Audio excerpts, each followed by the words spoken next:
Bueno, muy buenas tardes a todos. Son las 8 en este martes, día de Twitch, como casi todos los martes y los jueves. Y en muchos de ellos tengo la oportunidad de charlar con amigos, con conocidos que tienen cosas que contar, cosas que me parecen atractivas para que las compartamos unos minutillos con ellos. Me encanta esto de Twitch. Estaba hablando yo con Luis del Pino hace un ratillo mientras que probaba con él y veía que todo estaba en orden. Le decía que esto es un invento. Y conociendo a Luis, yo creo que el día que lo pruebe no va a haber quien le descabalgue. O sea, supongo que alguien le recomendaría Twitter y desde entonces es uno de los profesionales, de los tíos que mejor domina y que más domina Twitter y que está pendiente y que lo controla y de qué manera. Hola Luis del Pino, muy buenas.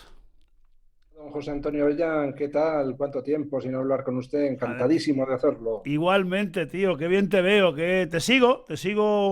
Además, me parece, estaba pensando hace un rato que tienes un poco, como decía aquel del chiste, como los ginecólogos, que trabajas donde otros o cuando otros se divierten, ¿no?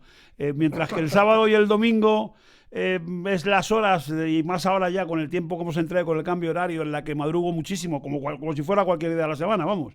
Y me voy con mis perros al campo y te voy escuchando siempre, irrevisiblemente, cada sábado y cada domingo, con lo cual te sigo, sé de ti, sé lo que haces, sé con quién estás, sé con quién hablas y por supuesto más o menos sé lo que opinas y me encanta escucharte cada día. O sea, que es un placer. Yo le recomiendo a cualquiera que no lo haya hecho nunca que sintonice radio los sábados y domingos a partir de las 8 de la mañana y hasta las 11, porque son 3 horas que se hacen cortísimas además. ¿Cuántos años lleva ya? Un montón, ¿no? Pues llevamos 13 años con el programa Sin Complejos, sábados y domingos de 8 a 11 allí en el radio y la verdad que muy sorprendido porque el programa va de audiencia estupendamente, pero lo que me sorprende es que nadie haya querido ocupar ese nicho de los sábados y domingos a primera hora con algún programa político. En el resto de las emisoras, pues hay programas, alguno con un toque político, pero con un enfoque más bien de variedades, con lo cual me han dejado ahí un nicho de tertulia política con el que estoy encantadísimo. ¿Y Y nada, vamos bien. cómo llevas lo del fin de semana? El estar trabajando, preparando, supongo que preparas tus tertulianos, tus temas, tus charlas y demás, pero que el fin de semana, mientras que otros están trabajando, bueno, tú te lo montas bien, porque no hay día que no te manden el desayuno o que no te lo organices tú mismo, con lo cual, al fin y al cabo, son 3 horas de placer, ¿no?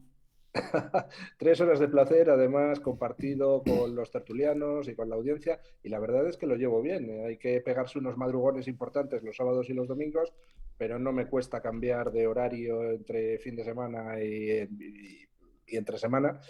Y además, pues tiene una ventaja, que es que yo voy al trabajo y jamás encuentro un atasco. Siempre voy en sentido contrario de los grandes flujos de coches, o sea que estupendísimo. Oye, ¿qué hace un hombre de ciencias, de ciencias, si no exactas, casi puras, un ingeniero de telecomunicaciones, con lo que significa ser ingeniero? Son formas de vida, formas de interpretar la vida distintas al resto de los humanos. ¿Qué hace un hombre escribiendo libros? No, iba a decir complejo, ¿no? No es nada complejo, pero si es un libro sesudo, ¿no? Como La dictadura infinita, del que hablaremos ahora, o de libros anteriores, ¿no? Te cuento un secreto. Yo cuando me fui a matricular en la carrera universitaria, eh, era una época donde te pedían que pusieras tres opciones, tu preferida, la segunda preferida y la tercera preferida, porque había carreras donde no cabía todo el mundo, no pedían notas de entrada, pero sí, si había demasiados, pues bueno, los que tenían más nota pasaban. Y yo puse de primera solicitud Ingeniería de Telecomunicaciones, de segunda Física pura y de tercero filosofía. A mí siempre me ha gustado comerme el tarro con infinidad de cosas, me encanta la historia y bueno, me gusta darle vueltas a las cosas y tratar de encontrar el porqué y tratar de vislumbrar pues, hacia dónde vamos en este mundo tan complicado, ¿no? Es una exhibición de... Eres como un malabarista en el libro, cualquiera. Yo le invito a que lo lea, esa dictadura infinita que ha publicado hace apenas un mes y medio. ¿Cuándo ha sido? En abril, ¿no? Sí, en abril, a principios, a mediados Al de abril, 20 de ¿no? abril, sí. Digo que Hace un mesecito. es un ejercicio de malabarismo, cómo vas jugando con distintos momentos, distintas épocas de la historia, cómo vas justificando unas con otras, cómo vas buscando los porqués, los cómo, los cuándos. Es casi magia lo que haces, es alquimia, ¿no? Eso requiere unos conocimientos, ya no una documentación, que también, sino unos conocimientos muy exhaustivos, ¿no? Hombre, a mí la historia es algo que siempre me ha encantado y la filosofía de la historia, es decir, el contemplar otras civilizaciones, compararlas con la nuestra, es también un tema que me ha llamado muchísimo la atención. Yo leí por primera vez a Oswald Spengler, que es uno de los filósofos de la historia que se mencionan en el libro, cuando tenía 17 años, o sea, estamos hablando de hace 42 años. Y ya por entonces, es decir, no había ni empezado la carrera, ya me gustaba todo lo que era la comparativa de unas sociedades con otras, porque al fin y al cabo, pues ¿en qué nos diferenciamos nosotros de los romanos, de los chinos, de los sumerios? Pues no nos diferenciamos en nada. Los hombres hemos cambiado muy poquito en los últimos 5.000 años. Tenemos las mismas virtudes, los mismos defectos, las mismas debilidades, las mismas corrupciones. Nos enfadamos por lo mismo, nos gusta defender lo mismo. Somos parecidísimos. Cuando estalló el volcán Vesubio y cubrió las ciudades de Pompeya y Herculano con un manto de cenizas de 8 metros de altura, pues nos dejó unas ruinas de esas ciudades que ahora se están excavando y resultan preciosas.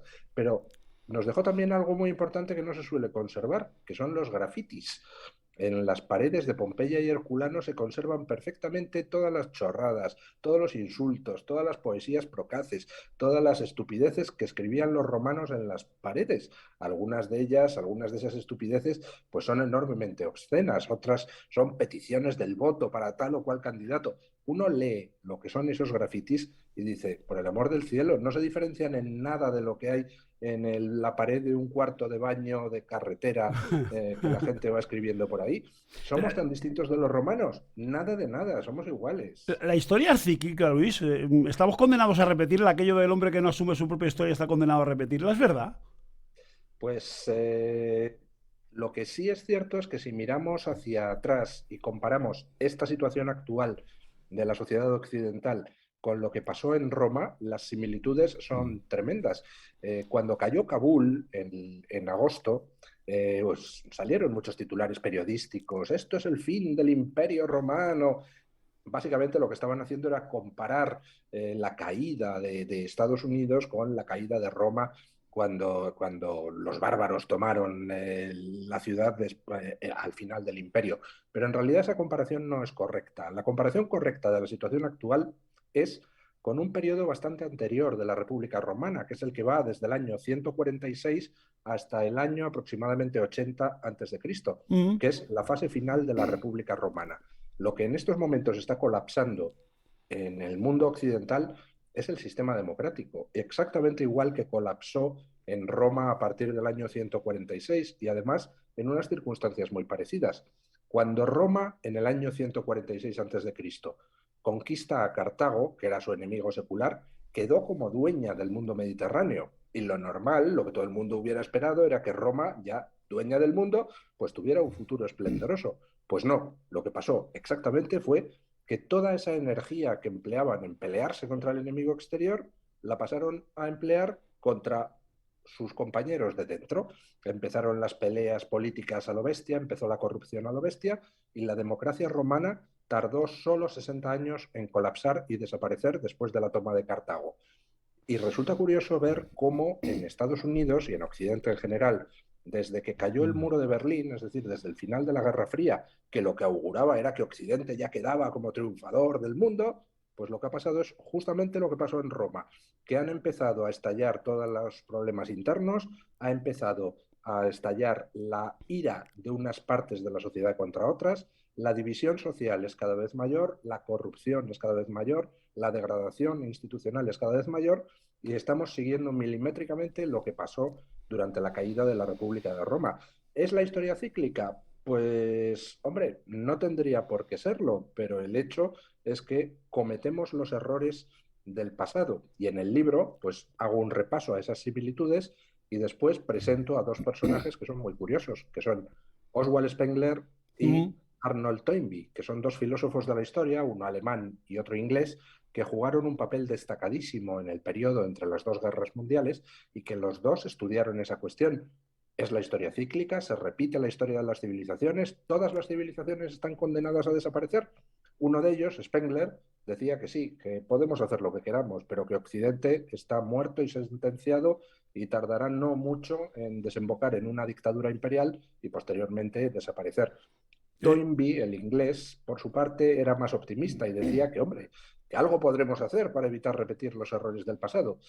Bueno, yo quiero creer que sí podemos hacer algo para evitar los errores, pero el primer paso para evitar los errores es señalar los que estamos cometiendo y decir, ojo, señores, que estamos empezando a destruir la democracia, estamos empezando a hacer lo que hizo Roma hace 2000 años. O reaccionamos o acabamos como ellos. Déjame que cuente como oyente tuyo un par de cosas. Era enero de 2020 cuando nadie hablaba de la pandemia, entonces no era una pandemia, entonces era un problema que había en China con casos hiperaislados en países muy sueltos de Europa. Y ya Luis del Pino le dedicaba de sus 3 horas larga, hora y media, a aquello que él veía venir y además con un tono trágico. Luis es un tío divertido, es un tío muy irónico, es un tío ácido, es un tío con mucha retranca en el micrófono y entonces no tenía ni retranca, ni ironía, ni leche. O sea, en aquel enero del 20 era muy duro. Pero se repitió la historia en agosto-septiembre del 21, cuando cae Kabul, que es un hecho al que el 99% de Occidente, de la gente que trabaja en la fábrica o en la tienda o en la oficina, pues no le dio demasiada importancia, y tú le dedicabas los programas completos, la tertulia completa, el análisis completo, la editorial completa. ¿Qué viste ahí para que luego es verdad que hay un antes y un después, que han ocurrido infinidad de cosas desde ese momento, ¿no? Sí, lo de la pandemia fue un poquitito después de enero, fue a mediados de febrero, que fue cuando empezaron a llegar las noticias de lo que estaba pasando en Italia. A mí me llegaron a través del correo algunos testimonios de médicos italianos, lo que se estaba empezando a vivir, y yo empecé a ver lo que estaba sucediendo aquí, que todo el mundo le quitaba importancia al tema, y yo decía, pero vamos a ver, Italia no es un país subdesarrollado, Italia no es China, en China pues esto está siendo un dramón, pero bueno, podemos decir, es que China es muy distinta, pero Italia no, Italia somos nosotros mismos. Entonces, si en Italia están empezando a colapsar los hospitales, aquí van a colapsar exactamente igual. Y yo no podía entender cómo es que la gente no lo veía. Y la verdad es que hemos pasado 2 años tremendamente malos. Y bueno, pues a mí me impactó mucho lo que fue aquella llegada de la pandemia y sobre todo me impactó mucho la ceguera de nuestros gobernantes. Es algo que no puedo comprender. El que alguien, por motivos no científicos, por motivos no racionales, simplemente porque le interesa celebrar una manifestación o porque, bueno, no quiere mandarle mensajes catastrofistas a la gente, simplemente que por ese tipo de motivos se niegue la realidad, es algo que no lo puedo comprender. Y con la caída de Kabul, pues a mí sí me impactó también mucho y me impactó precisamente porque me recordaba algún episodio de la historia de Roma. La batalla de Arausio, que se celebró pues unos 30 años después de la caída de Cartago y que fue una especie de desastre brutal de las armas romanas, lo menciono en el libro.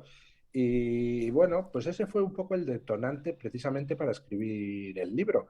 Dije, parece que empezamos a repetir todos los errores, parece además que se está llegando incluso a que haya aspectos simbólicos que no tienen mucha importancia histórica, pero que guardan paralelismos bastante llamativos y ahí fue donde empecé a escribir La Eh, dictadura infinita. Yo con los temas del programa, pues hay veces que la gente me dice que trato cosas que no se tratan en otros sitios y a cambio pues dejo de tratar cosas que en otros sitios sí se tratan.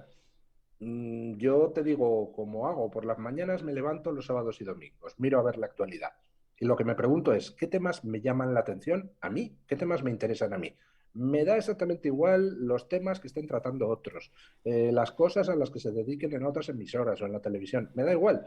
Yo busco los temas que me interesan a mí, fundamentalmente por una cosa, porque si tengo que estar hablando 3 horas delante de un micrófono, o cojo temas que a mí me interesen y que a mí me llamen la atención, o si no me aburro. Y si yo me aburro, los que están al otro lado de las ondas, vamos, se tienen que arrojar desde el bordillo de la acera, de pura desesperación, ¿no?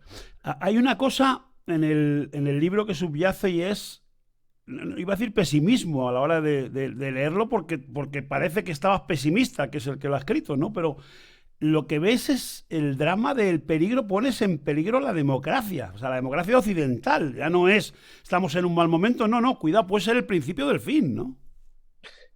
Sí, yo lo comento en el prólogo. Yo empecé a escribir el libro con un ánimo muy pesimista después de la caída de Kabul y terminé el libro pues mientras los rusos empezaban a bombardear Kiev, o sea, con un ánimo todavía más pesimista. Vamos a ver, yo veo que estamos destruyendo la democracia en Occidente a una velocidad de vértigo. Basta con asomarse a las redes sociales y ver cómo en estos momentos, pues la censura que aquí en España pues, podía existir en la época de Franco, resulta que ha vuelto. La gente tiene que andar mirando a ver qué dice, qué no dice, si me banean, si me echan. Por el amor del cielo, o sea, que estamos en el siglo XXI y la sociedad occidental que alumbró la ilustración y que alumbró los derechos humanos y entre los cuales está la libertad de expresión. Bueno, pues está ahora todo el mundo con cara de cabreo, de que como si le estuvieran pegando collejas y nadie se atreve a decir Pero hay cosas. una cosa O sea, peor que la libertad de expresión, Luis, es que lo que está ocurriendo es la sumisión de los grandes medios. O sea, los grandes medios, las grandes cabeceras, las televisiones, porque hay dos grupos empresariales de televisivos grandes, están sometidos al poder. O sea, ha ocurrido una cosa en las últimas 24 horas que no me he detenido más de 5 minutos a analizar y saber de lo que te hablo es alguien que es Alvise Pérez, ayer, que es un tío que suele estar bien informado y que tiene documentos, y lanza un bombazo, un tema que si Marruecos, que si había unos acuerdos con un instituto, con el Instituto de Empresa, en el que podía estar la mujer del presidente de gobierno, una cosa que no era demasiado transparente y en el que parece ser que ha habido 4 millones que han volado por ahí y que a consecuencia de ello alguien llama a Pedro Sánchez y le dice a la Clara, le dice, mira, esto va a salir si no llegamos a un acuerdo con el tema del Sahara. Yo no sé, te juro por Dios, que no sé si esto es verdad o mentira. Solamente pienso desde la lógica y el sentido común que si esto es mentira, este tío debería estar en la cárcel hoy, o por lo menos ya había tenido que ser citado a declarar. Pero si es verdad, lo que no entiendo es que no publique nadie. Nadie. has tocado un tema interesante que es el de la sumisión de los medios. Si uno echa la vista atrás, hace no mucho, 40 años, 50 años, pues se da cuenta de que los medios de comunicación, hombre, tenían un cierto papel. Los periodistas se respetaban a sí mismos y consideraban su profesión como algo pues casi sagrado y consistente en tratar de transmitir una realidad más o menos objetiva a la gente. Pero hace muchísimo tiempo que eso ha derivado pues por cosas muy humanas. Vamos a ver, tú eres un propietario de un gran medio de comunicación, sabes que tienes poder. Por tanto, ¿qué haces? Empiezas a codearte con gente importante de la política, del mundo financiero, del mundo empresarial, empiezas a establecer relaciones y en el momento en que estableces esas relaciones pasas a formar parte de ese club, pasas a utilizar tu medio como modo de hacer negocio. Oye, tal, si me vendes unas acciones de esto, pues no me meto con tu empresa. Que me ofreces entrar en no sé qué negocio. Oye, pues por supuesto a partir de mañana te trataremos en mi medio extraordinariamente. Eso es algo perfectamente natural y humano, pero que es letal para el periodismo. Y al final lo que se ha producido es que hay una especie de club donde se dan cita, un club no existe físicamente, me refiero a un grupo de personas que se conocen unos a otros, hacen negocios unos con otros y al final pues los medios de comunicación han dejado de ser una transmisión de la verdad periodística para ser simplemente una herramienta de promoción de tales o cuales agendas políticas, financieras, económicas. Bueno, pues eso es la muerte del periodismo. ¿Cómo reacciona la gente? Pues muy sencillo, alejándose de los medios tradicionales. ¿Qué pasó con la elección de Donald Trump en Estados Unidos? Pues que Donald Trump no es que ganara a pesar de la oposición del 95% de los medios tradicionales. No, no. Donald Trump ganó precisamente por la oposición del 95% de los medios tradicionales, porque una parte muy importante de la sociedad tiene tan mal concepto de esos medios tradicionales que dice, uy, si atizan mucho a este tío, es que este tío tiene que ser el bueno, por tanto, le votamos. Bueno, que hayamos llegado a esa situación implica, por supuesto, que el periodismo, el verdadero periodismo, el que consiste en decirle a la gente verdades, pues pasa a estar ejercido por freelancers, por gente que no está ligada a ningún medio grande, por gente que va por libre. Bueno, pues lógico, al final hay un hueco de mercado ahí. La gente necesita que le den noticias, la gente necesita que se critique al poder, la gente necesita sobre todo periodistas que en vez de decirle a la gente lo que los políticos quieren que la gente oiga, le digan a los políticos lo que la gente quiere que los políticos oigan.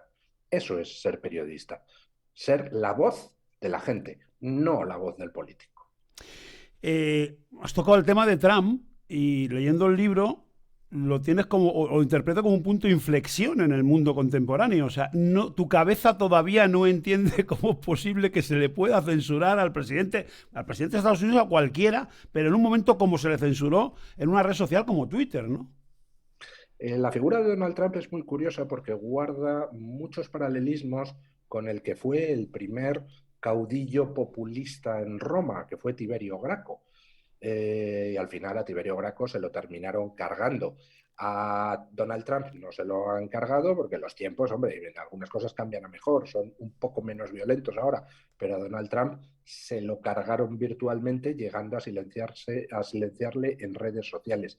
Yo no sé si la gente es consciente de de la enormísima gravedad de lo que se hizo con Donald Trump, independientemente de que a uno le guste o no le guste. Eso es lo de menos. El caso es que en el momento en que las grandes tecnológicas se pusieron de acuerdo para silenciar a Donald Trump en redes sociales, las grandes tecnológicas junto con el Partido Demócrata Americano, quiere decir algo muy importante, que es que ya el presidente americano ha dejado de ser la persona más poderosa del mundo. El poder ya no está en la Casa Blanca.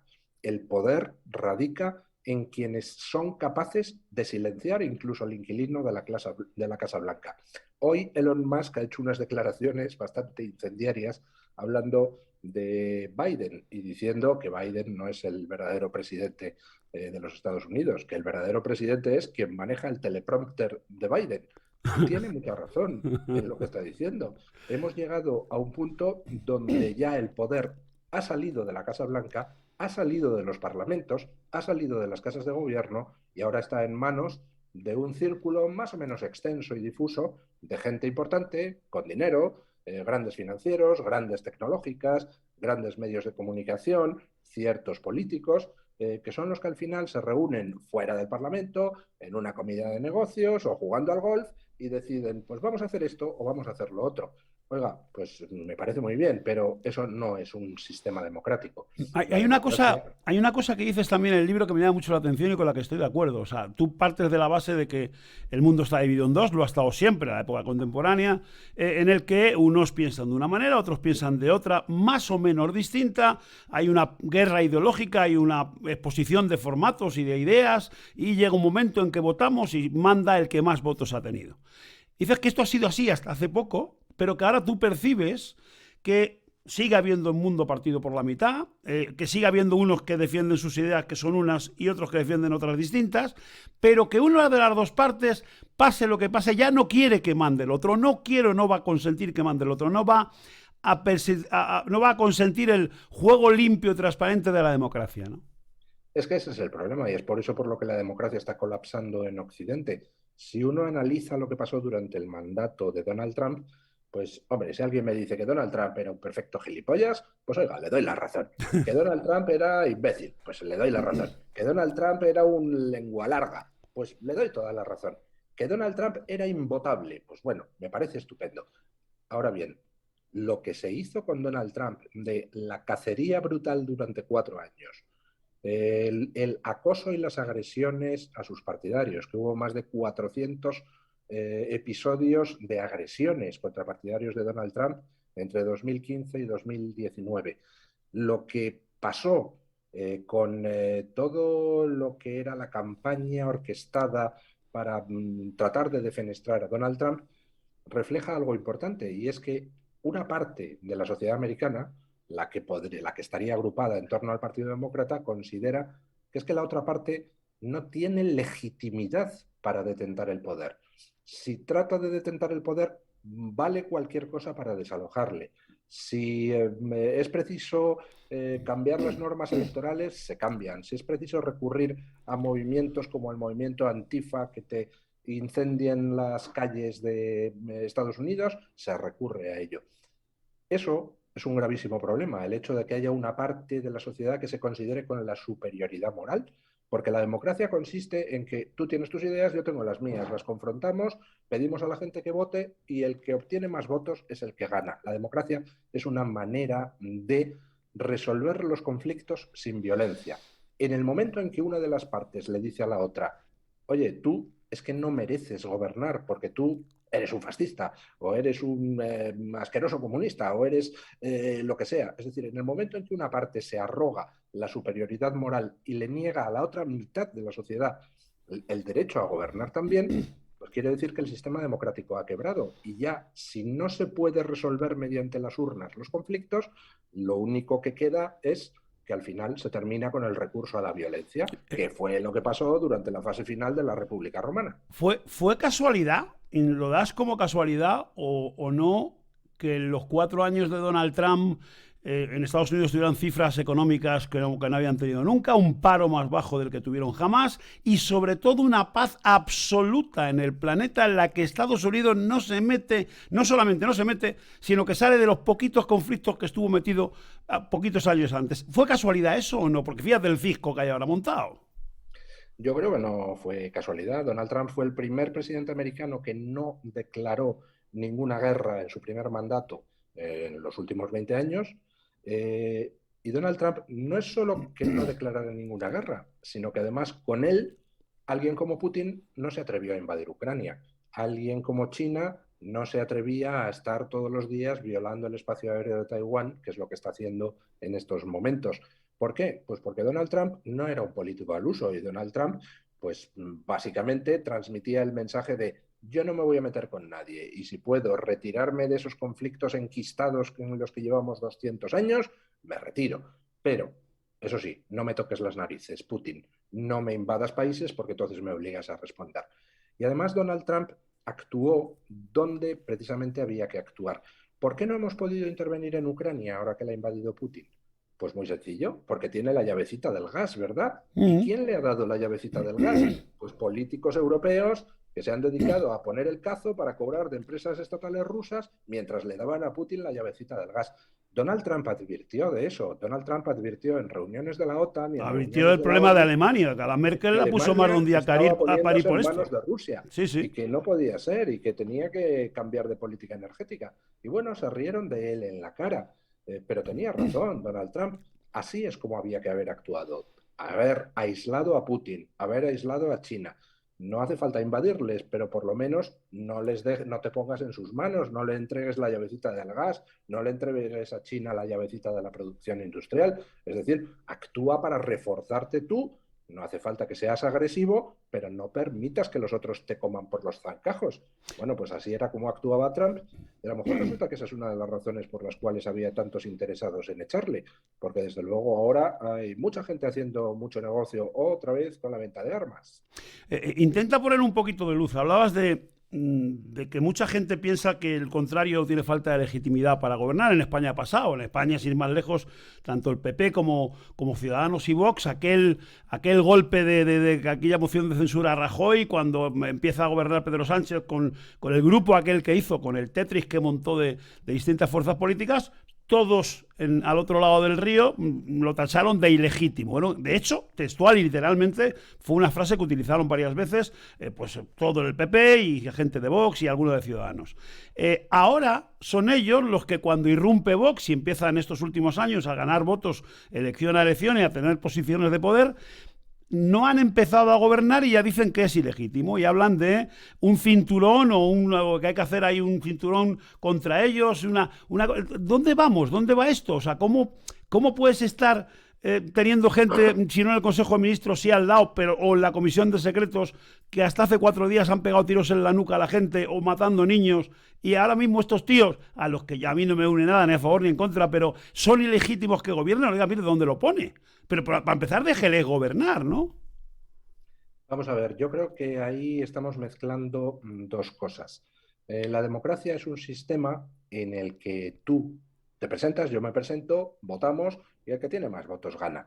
Y aquí paz y después gloria, y el otro debe reconocer que ha perdido y, por tanto, bueno, ejercer su labor de oposición, pero sin negarte legitimidad. En ese sentido, pues, oye, hubo mucha gente a la que a lo mejor no le gustó que Felipe González ganara varias mayorías absolutas, pero no era un presidente ilegítimo. Ganó en buena lid, te puede gustar o no, pero bueno, la respetas.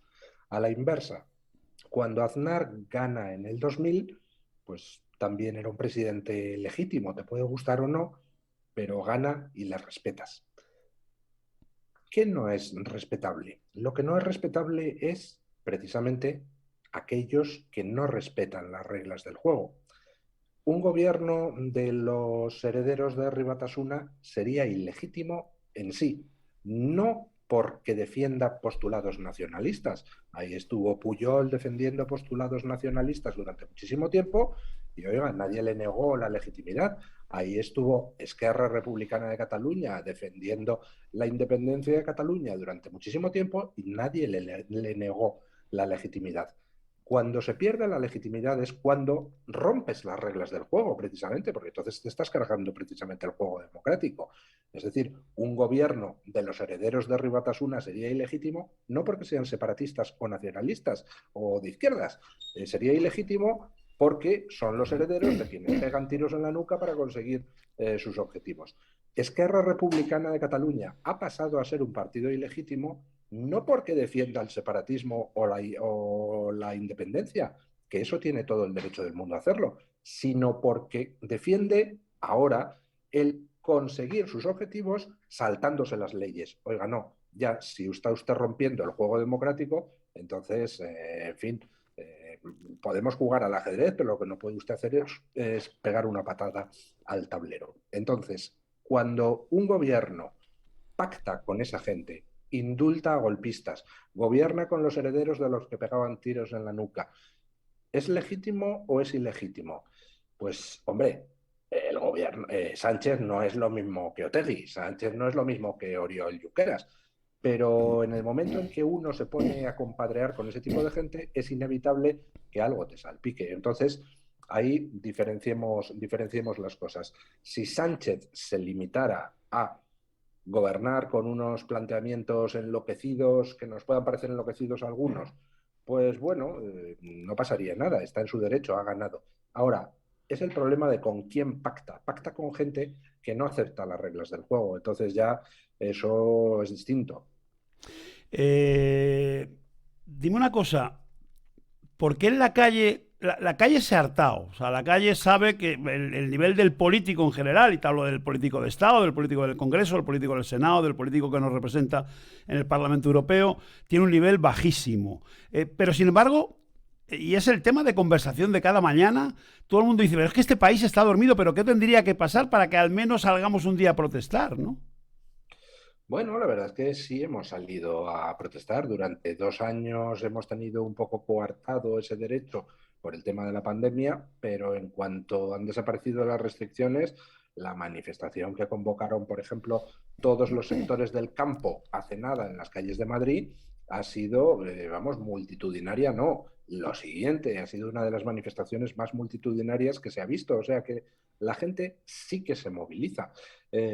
Pero tampoco podemos pedirle a la gente que esté todo el día en la calle. Yo creo que en una democracia, al final, pues está bien ir a la calle y hay gente que lo hace, pero donde fundamentalmente se ejerce tu derecho a mostrar el rechazo es en las urnas. Y yo confío mucho en que en las siguientes elecciones, por supuesto, vamos a vivir un cambio de gobierno y, de hecho, las últimas elecciones que hemos vivido, que son la de Madrid y la de Castilla y León, ya auguran un declive que yo creo que va a ser irreversible para el Partido Socialista.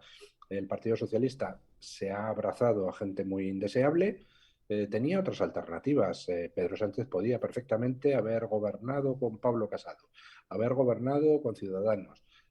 No lo ha hecho, eligió a sus amigos y bueno, al final ha llevado al país al desastre, pero a su partido lo ha llevado al desastre. Y por supuesto él no va a repetir en Moncloa.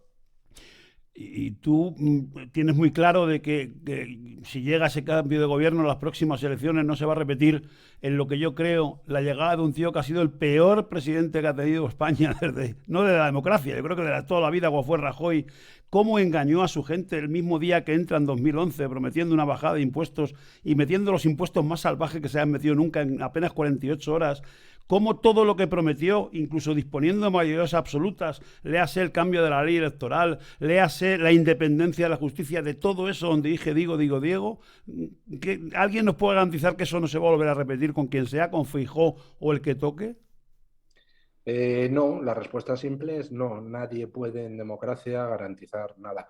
Lo ideal sería que viviéramos en un país donde los políticos tuvieran palabra, ¿verdad? Uh -huh. Donde hicieran promesas electorales y esas se cumplieran, pero aquí parece que se ha instaurado la costumbre de que yo en campaña electoral prometo lo que sea para luego incumplirlo. Bueno, pues tenemos que aprender los ciudadanos a pegarle una patada en el culo a los que se comportan así. ¿Tenemos alguna garantía de que el siguiente que venga no se vaya a comportar así? Pues no, no la tenemos, pero bueno, la patada en el culo la podemos repetir todas las veces que queramos con tantos como intenten engañarnos. Pero me preguntabas en concreto por Feijóo. A mí no me gusta, no me fío de él, no, no te puedo decir que Dicen en mi creo que pueblo que es no. como la caca de pavo, que ni huele, ni sabe, ni nada. O sea, es un tío que tiene una proyección y un estatus importante y lo ha demostrado. Lo que ha hecho no es fácil en Galicia, pero un tío que haga eso en Galicia no tiene por qué tener la aprobación o el cariño del resto de gente en todo el país, ¿no? Y yo creo que este tío no tiene el carisma ese, pero es una opinión, no tengo nada ni a favor ni en contra, ¿eh? Por favor, no ha dado tiempo el pobre hombre. Eh, a mí lo que me preocupa de Feijóo es esa pregunta que tú hacías. ¿Va a ser otro Rajoy?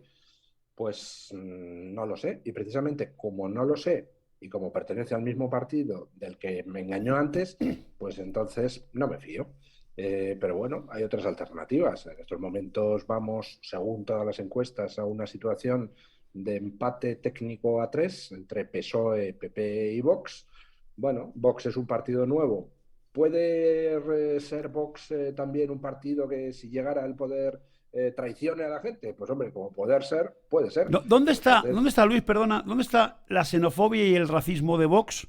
Porque a día de hoy ni en los programas ni en las cosas que van proclamando yo lo he visto. Otra cosa es que la gente intuya que si un día tocaran pelo se les vería. Ayer, por ejemplo, en Almería, lo he visto en varios informativos, volvió a decir Abascal lo que dicen en Suecia, en Dinamarca, en Finlandia o en Estados Unidos, que aquí que entre todo el mundo, que todo el mundo es bienvenido, pero con un orden. Como yo, que es un tío viajado, pues me han pedido el pasaporte allá donde he ido, y si no llevo el pasaporte o la visa en condiciones, pues me devuelven a mi casa. Entonces, eso es lo que ayer dijo Abascal una vez más.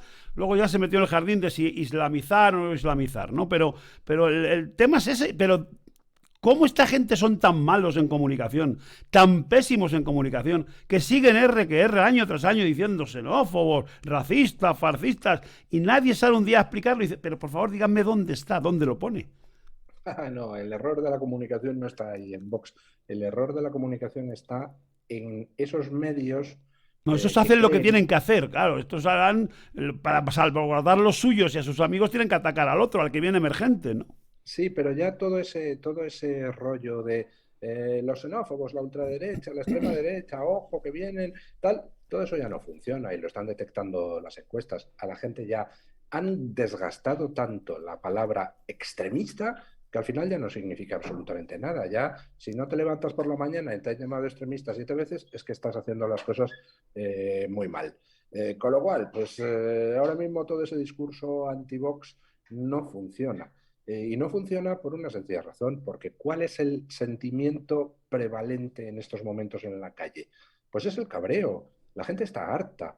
La gente está harta de ver que todo les cuesta cada día más. La gente está harta de la inseguridad en los barrios. La gente está harta de poner la televisión y escuchar a los políticos hablar en un lenguaje que nadie entiende, hablando de tonterías que a nadie le importan y con unas palabras que parece que se las acaban de inventar para tratar de oscurecer el mensaje. La gente ya no soporta nada de todo eso. Y Vox, en ese sentido, se ha posicionado bien como voto del cabreo, recogiendo el voto descontento. Con lo cual, pues cuando, ¿te acuerdas que te decía antes que Donald Trump no ganó a pesar de la oposición del 95% de los medios de comunicación tradicionales en Estados Unidos, sino precisamente gracias a la oposición de ese 95% de medios tradicionales? Cuando los que critican tienen tan mala imagen como tienen aquí los medios de comunicación tradicionales, pues ya todo ese tipo de invectivas no sirve para absolutamente nada. Al contrario, lo que hacen es reforzar a aquel al que se pretende machacar. Yo creo que ya en las elecciones se va a ir a algo bastante simple, que es, ¿estoy lo suficientemente cabreado como para votar a Vox o todavía no? Bueno, pues ya está. Los muy cabreados votan a Vox, los que todavía no están suficientemente cabreados, pues se pueden permitir el lujo de elegir entre PP y PSOE. Y las encuestas lo que reflejan es que estamos, pues eso, en un empate a 3 más o menos perfecto en estos momentos. Por cierto, cuando publicaste el libro, te escuché, pero yo ya lo había visto ya, las listas, llegaste a estar en doble número uno en Amazon, tanto en digital como en papel, ¿no? Sí, la verdad es que resulta curioso ese método de medida de Amazon, me parece un poco absurdo, porque te computan las ventas de la edición en papel distinto de las ventas de Kindle, cosa que no entiendo. Deberían sumar todas las ventas y decir, el libro más vendido es este o el segundo más vendido es este. Pero bueno, yo qué sé, cosas, milagros de los algoritmos de las tecnológicas. La dictadura infinita, la evolución autoritaria de un occidente cobarde y cansado de sí mismo. Y el tema estrella del libro, el tema en el que la gran mayoría de los humanos que buceen y se empapen van a sacar es China, ¿no? Pero no sé si te gusta o no te gusta China. O sea, y lo que representa y cómo lo han hecho, si les admiras. Yo les admiro muchísimo, porque, tío, yo China. recuerdo a nuestro conocido y común amigo Federico Jiménez Los Santos, que siempre hablaba del gigante dormido. Este es un discurso de Federico de finales de los 80 o mediados de los 80. Joder con el gigante dormido. O sea, al final, ¿es de verdad el dueño del mundo? Lo es ya, literalmente, en su acepción pura de la palabra. Es el dueño del mundo. Vamos a ver, yo para empezar, China, la cultura china, la civilización china, la comida china, el idioma chino, me encantan. Yo soy un enamorado de China. De lo que no soy enamorado es del Partido Comunista chino.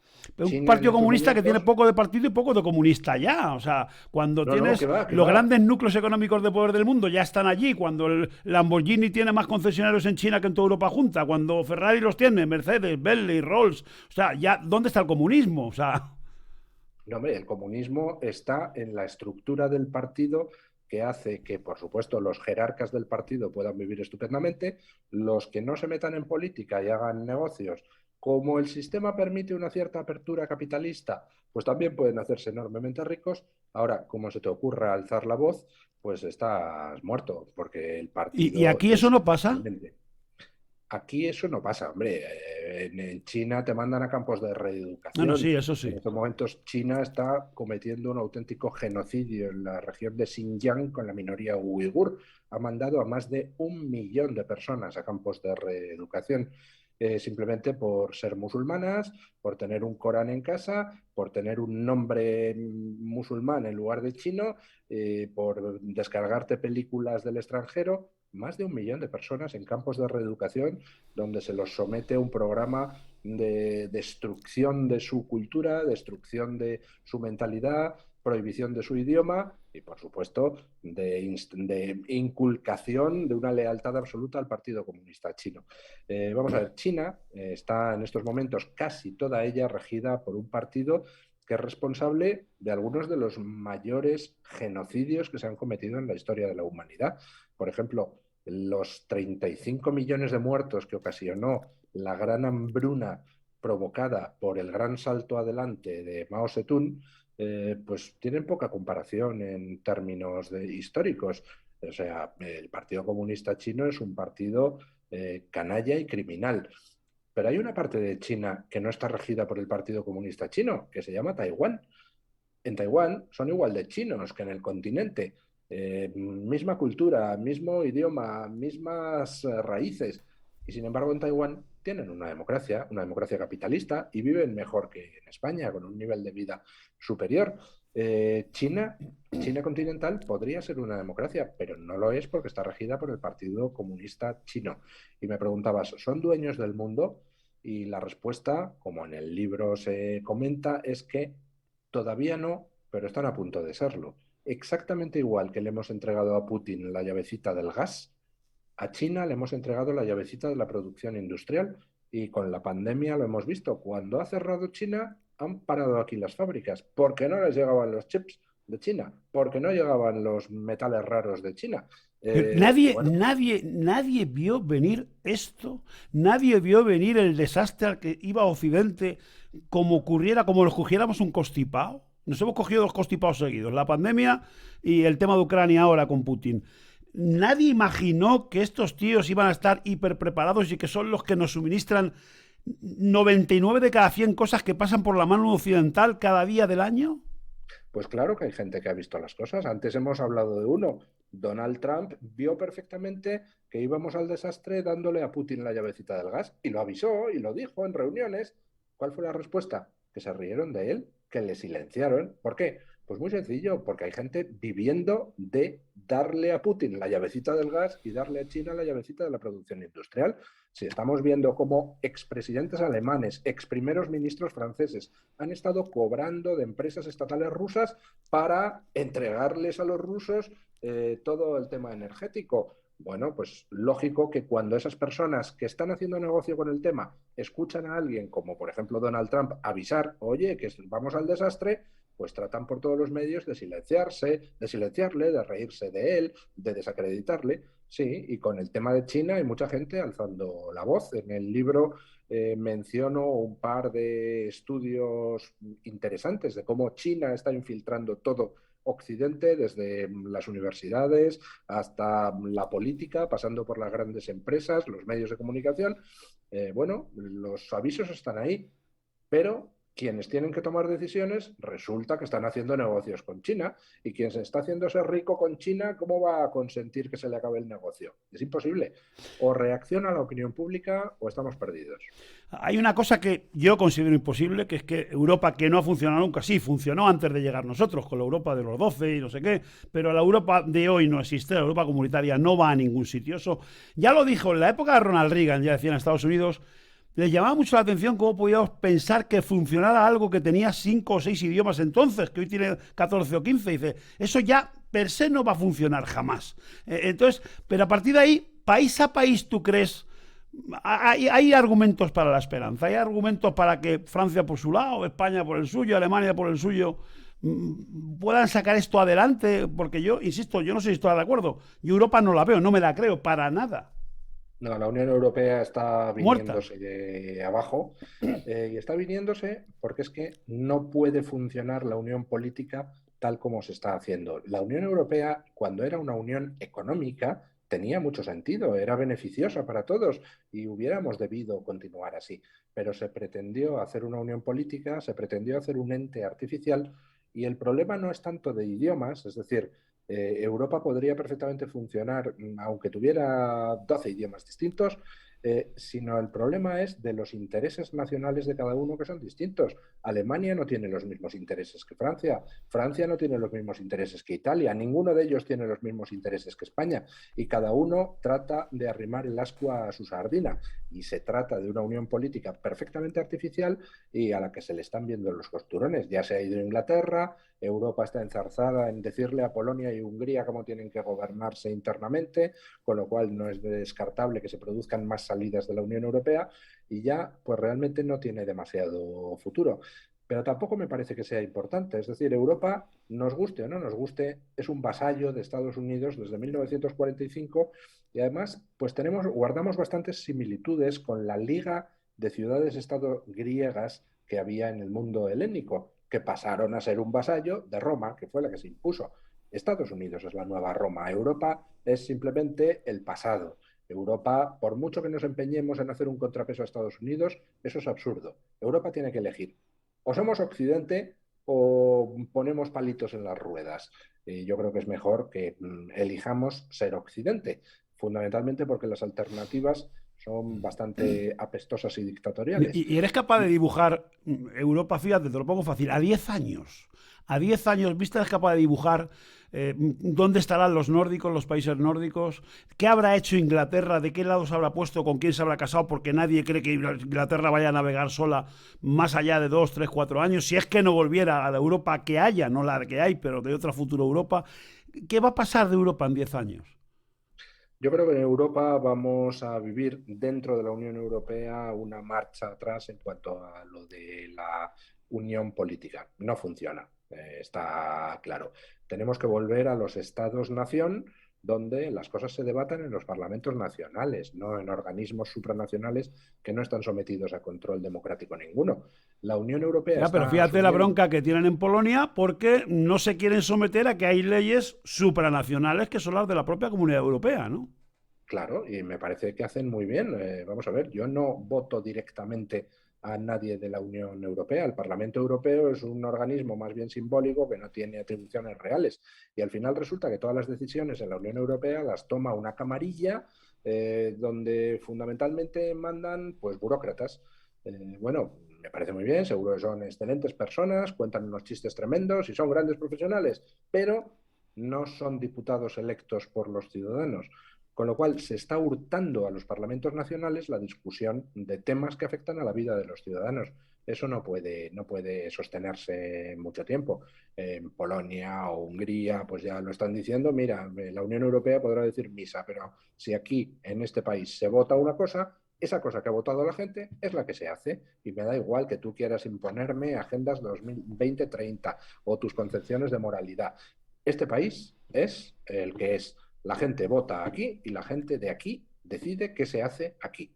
Eso es lo que tendría que hacerse. Pero para eso Europa tiene que abandonar sus sueños estúpidos de querer ser un contrapeso a Estados Unidos. Ya no lo podemos ser desde la Segunda Guerra Mundial.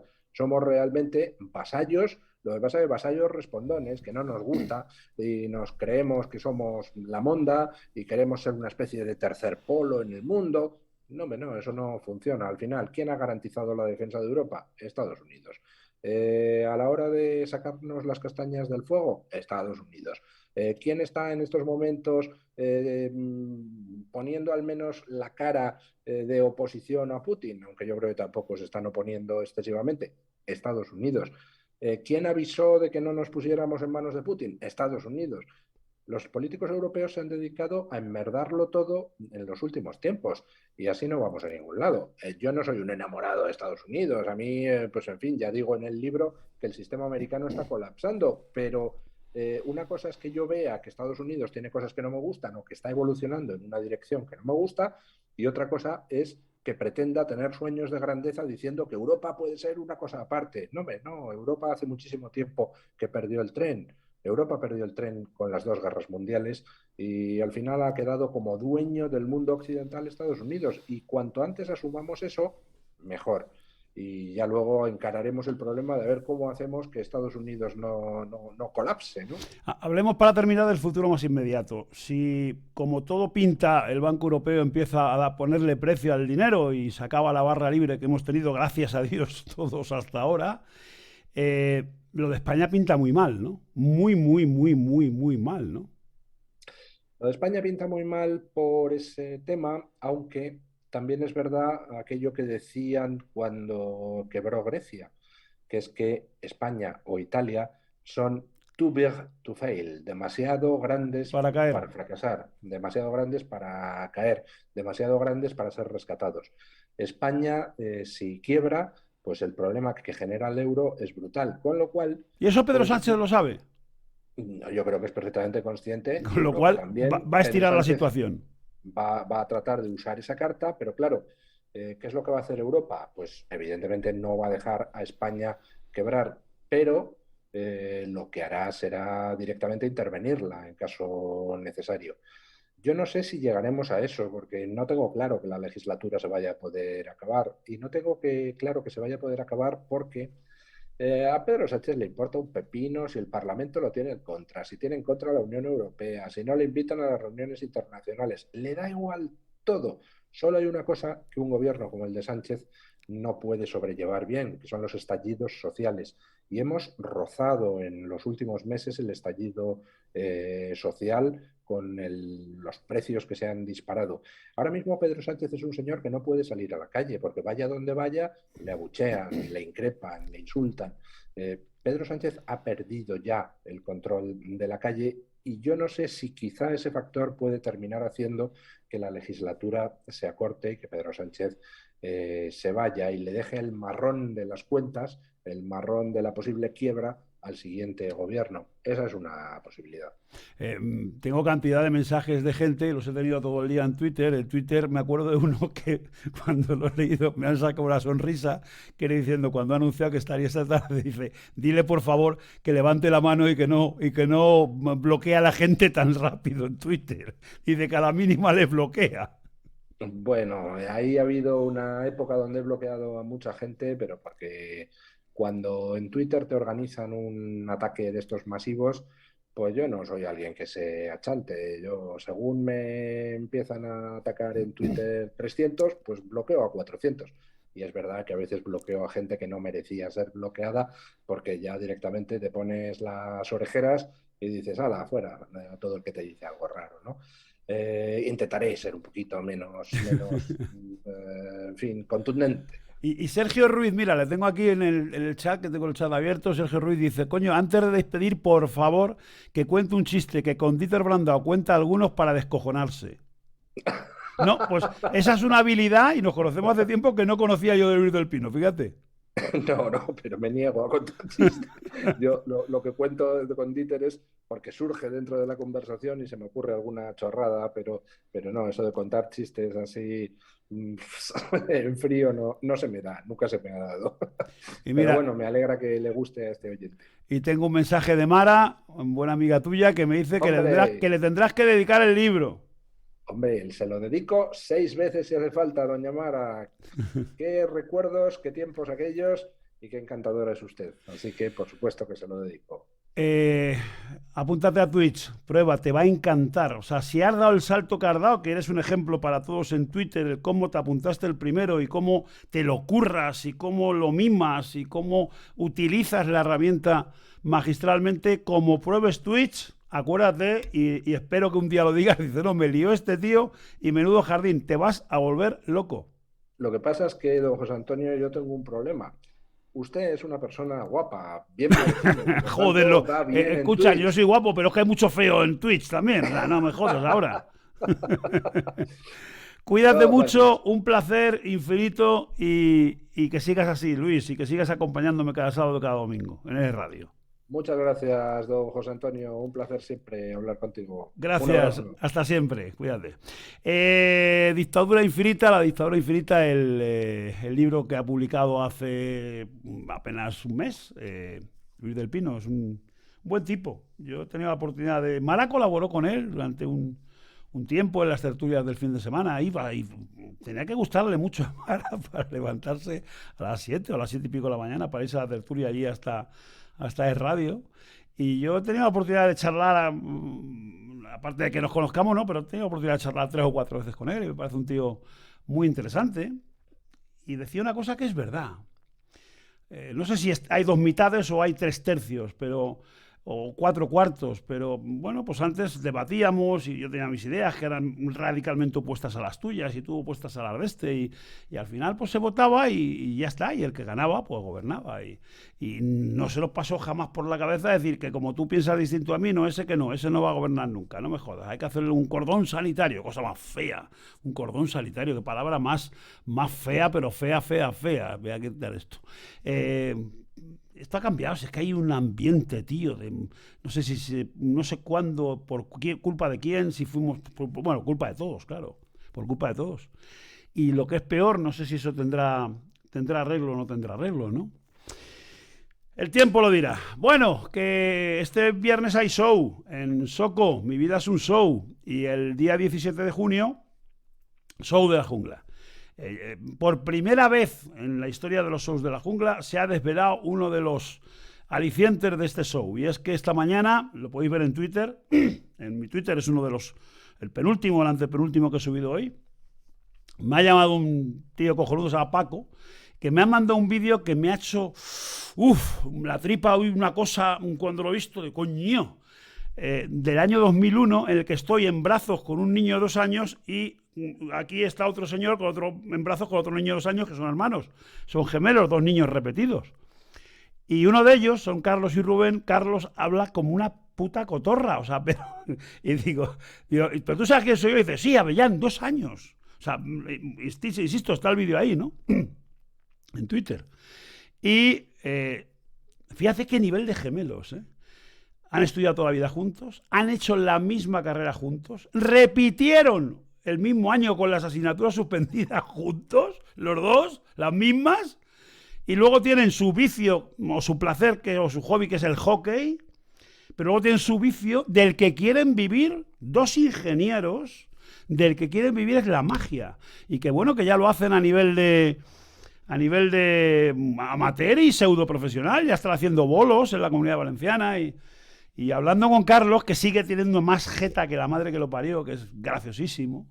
Esta mañana por teléfono iba con su madre en el coche, le he ofrecido que venga a cerrar el show del 17. No sé qué va a hacer. Me ha propuesto un show de magia que es su número estrella, en el que en una sala, me ha dado a entender, su hermano se baja del escenario, se va a un rincón de la sala, ve a un tío y ese tío le enseña algo, no sé, me ha dicho cualquier cosa, la cartera o una foto que tiene, no sé qué, y dice que él, Carlos, que se queda en el escenario, tiene la posibilidad de ver lo mismo que está viendo su hermano. Por lejos que esté, aunque haya poca luz, que va a ver lo mismo que ve su hermano. Y me ha propuesto ese número, bueno, ese o al que le dé la gana, me apetece un huevo, tío. Será el día 17 de junio, ¿no? El viernes, es un viernes 17, creo que es 17. Y este viernes, Mi Vida es un Show en Soco. Y este viernes me está preguntando todo el mundo, si ya lo he contado, lo del brazo, que fue fruto de una revisión que me encargaron gracias a mi hija, a la pesada de mi hija pequeña. Bueno, las dos son muy pesadas y se pusieron las dos. No, fue de hecho Saray, era la que me sacó un día 15 volantes me sacó para hacer de todo, o sea, de los pies a la cabeza, literalmente todo. Esto yo pensé que iba a ser más corto, ha sido 1,5 meses, 2 meses de pruebas y pruebas, rayos, secos, tacs, ecografías, radiografías, yo qué sé, todo, el cuerpo entero, la churra también, todo, el hígado, el riñón y un día, una de las cosas pero esa fue Raquel la que se empeñó en la revisión dermatológica, que yo no había hecho una en mi vida. Bueno, de todo esto yo no había hecho nada nunca, gracias a Dios, no necesito ir a un hospital jamás, nada más que una vez que me caí en un cuadro y me rompí la rodilla por una tontería. La única vez en mi vida. Entonces, y no he ido al médico y no consumo medicinas porque odio las medicinas, por muy malo que esté. Entonces, no sabía lo que era un análisis dermatológico, pero si no lo sabéis, os lo digo yo, que llegas a la dermatóloga, en este caso una chica joven, 30 y pocos años, le explico, pues hombre, pues rompiendo el hielo, ¿qué tal? ¿Qué le pasa? Digo, no me pasa nada, si a todos le decía lo mismo, si no, gracias a Dios no me pasa nada, cuanto antes me eche usted de aquí mejor. Es que mi hija me ha mandado a que me hagan 1000 pruebas y una de ellas que especialmente dice que esta, ¿no? Porque es verdad que tengo antecedentes con mi madre y que tenía también, no esto exactamente que apareció, pero que tenía problemas en la piel. Desnúdese. Digo, ¿cómo? Desnúdese. Y me desnudé entero, menos los calzoncillos, entero. entero y con una lupa y una cosa, mirándote entero, tío. Digo, no me jodas. Y me descubrieron una cosita aquí, como 30 que tenía por el resto del cuerpo, pero bueno, le llamó la atención esa cosita. Y me dijo que me lo iba a quitar y me citó 2 días más tarde en un quirófano, vamos, eso que te meten un toquecito como la muela cuando vas al dentista, una cosita así, y me cortó con un bisturí alrededor y me dio 2 o 3 puntos y ya está. Y me dijo, venga usted dentro de 20 días o 25 días y ya para ver qué tal, vale, pues nada. Esto fue un jueves, un viernes, no, esto fue un lunes. Y el miércoles me llamaron para que fuera urgente al hospital ese día. Digo, ¿cómo que? Yo no puedo ir ahora. Y, mañana, pero a las 9, digo, no, un poquito más tarde, a las 10:30 o algo así, vale. Y fui y digo, date.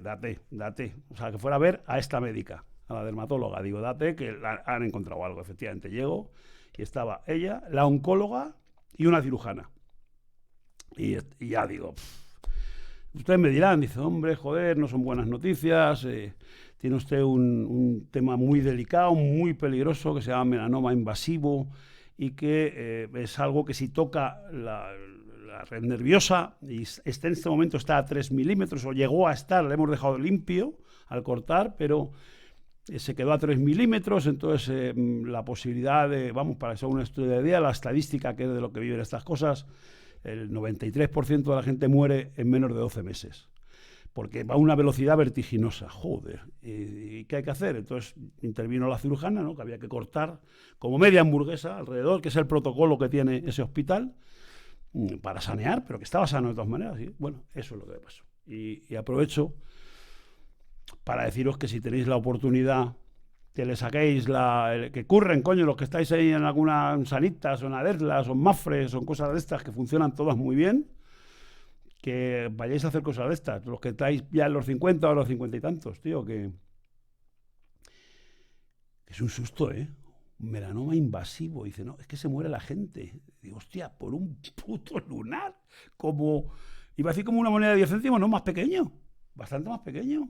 Pero esta mujer, bueno, habrá visto muchos y fue a por ese, ¿no? Qué tía. Sí, Raquel y Saray fueron las que... Y luego no apareció nada más, demasiado poco aparecido para... Bueno, he llevado una vida de asceta, vosotros lo sabéis. Sí, me conocéis hace mucho, muchos me conocéis hace mucho tiempo. Una vida de asceta, de dormir mis 8 horitas, 10 y no consumí alcohol en mi vida, verdura desde que tengo uso de razón, soy vegano, con lo cual, tío sano. Sexualmente absolutamente inapetente, no tengo recuerdos de no sé si, bueno, tengo 3 niños, ¿no? Pero vamos, poco más. Entonces, ¿cómo voy a tener algo malo? Pues no, pues mira, pues no tengo nada malo. Ahora, yo creo que estoy enrollándome demasiado y no debería, pues estas cosas las carga el diablo. ¿Ves? Ya, lo primero que escucho es qué cabronazo, que lo leo por aquí. Para ya, apaga, que se te está calentando la boca. Oye, que mañana a las 6 de la mañana os espero. Que un saludo a todos. Adiós, buenos días, buenas noches.